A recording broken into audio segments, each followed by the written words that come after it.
Hello, my name is Russell Myers. Welcome to Issues Unite. The U.S. government has been passive-aggressively pushing for regime change in Russia. Every time that you hear a U.S. Politician or Western media talking about Putin, they are always talking about how evil he is and all of this kind of thing. So there are active efforts being, put out by the American government and the intelligence community to try and push the Russian people to rise up and demand that Putin leave office, so forth and so on. This is a very dangerous thing to even consider. The Ukraine conflict is one major reason that this is dangerous. Yes, there are some people that have protested against it, but against the Ukrainian invasion. But those are actually a small number of people, and there have been stories of 8,000 people have left the country because they didn't want to be conscripted into the military. 8,000. The Russian military numbers somewhere around 800,000 right now, and is expected to expand to 1.5 million by 2026. The fact is that the criticisms of Putin regarding Ukraine, which there are plenty of critics in Russia, but the majority of those critics are not against the Ukraine invasion. The criticism is that Putin has not been aggressive enough. They think he should have mobilized possibly the entire Russian military and just have this all done with. So you take that, okay, there's not going to be some great uprising to throw him out of office. In 2024 is the next Russian presidential election. The fact is that there are a lot of candidates, and have been a lot of candidates in Russia. And remember, they've got a lot more political parties than we do. The last presidential election, there were over a dozen candidates on the debate stage, whereas we're allowed to have two. And I won't go into that. But so many of those candidates are a lot further to the right than Putin is. Putin's support in Russia since the beginning of the Ukraine invasion has not gone down, it went up. Over 70% of the Russian people support the Russian actions in Ukraine. I want you to keep in mind that you're not going to wind up with a U.S. friendly president anytime in this generation. Keep in mind that there are Russian soldiers and civilians that have been killed by Ukraine using primarily U.S.-made weapons such as HIMARS. The four regions that held a referendum to rejoin Russia. Those people, those civilians, are now Russian citizens. So the Russian people know where the weapons are coming from. Do you think that they're going to suddenly just, elect a president that is going to be favorable toward the West? That's U.S. and European-made weapons. So why would they want somebody that is friendlier toward the West? Putin was doing quite well in trade and diplomacy with Europe until February of last year. Since Putin has been in office, the middle class in Russia has expanded greatly. The number of people that have been, lifted out of poverty has been tremendous.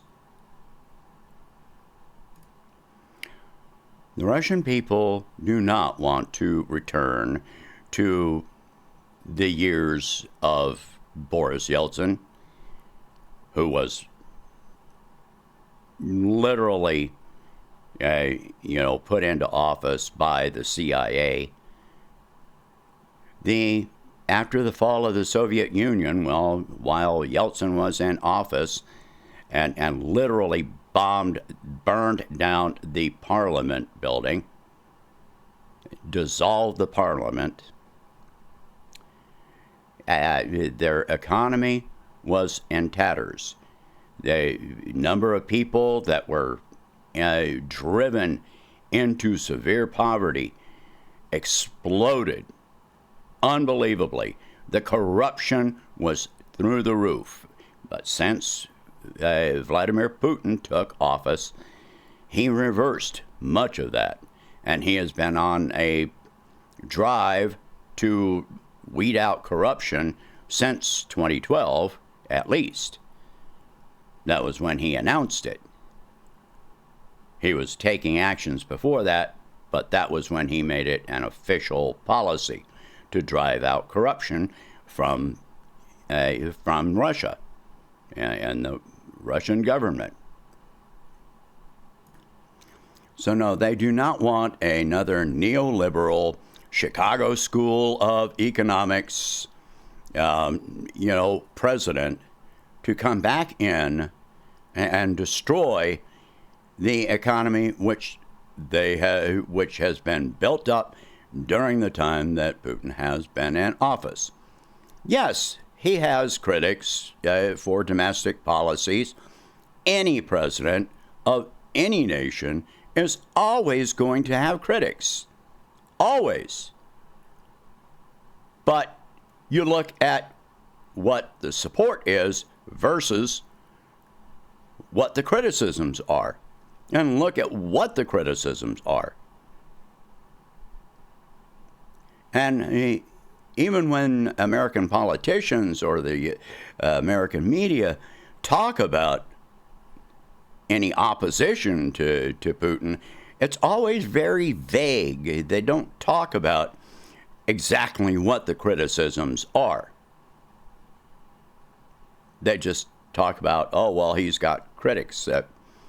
Yeah, he's got critics. That one guy that claimed to have been poisoned, I can't remember his name. It's not worth it. He was a nobody. He had somewhere around 1% support in the presidential election. And he has been arrested more than once on corruption charges. So he doesn't have, Navalny, that's the name. So he's in prison right now on corruption charges. They don't want corruption to come back. They don't want poverty to come back. And they want the Ukraine conflict to end. But they don't want to surrender. They actually want this to, their military to, and the president to be more aggressive in it. So what will happen is that in 2024, if the Russian people decide they want someone else in office, they are going to vote in someone that is far more aggressive and far more Russia-centric than Putin is. Somebody that will absolutely reject all of the, Western European niceties that Putin has engaged in. He has gotten a lot of criticism for being that way instead of focusing on Russia. I mean, he threw out the Rothschilds banks. He renationalized many of the services that had been privatized under Yeltsin. He expanded the economy, took Russia to being the third largest exporter of oil in the world and the largest exporter of grain, because he actually subsidized the oil industry and the agricultural industry. So if you want a different leader in Russia, then you just might get it. But it's not going to be what you think it's going to be.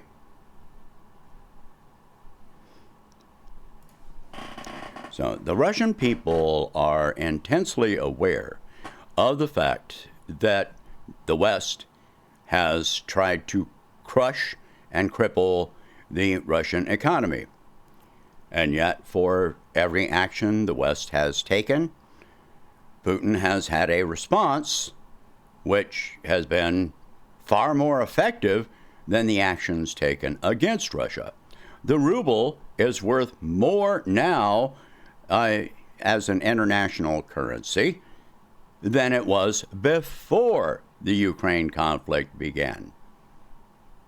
They have expanded the number of trading partners that they had before the Ukrainian conflict. They're selling more oil to China, more oil and gas, more oil and gas to India. Why would you think that the Russian people would suddenly want to get rid of all of that? They won't. It doesn't matter how much propaganda you throw at the Russian people. They're looking at the actual conditions on the ground, the things that they deal with on a daily basis. They're looking at the fact that their soldiers, their fellow countrymen, Russian citizens, soldiers and civilians are being killed with American weapons and encouragement. So no, regime change is not going to happen anytime between now and 2024. If Putin gets voted out, you can expect that the next president of Russia is going to be far more aggressive than Putin is. So this is just ridiculous. All right, share this video. Talk about these subjects. If you can afford it, please donate whatever you can to help expand this channel and my presidential campaign. And I will catch you in the next one. Thank you for watching. I hope you have a good day.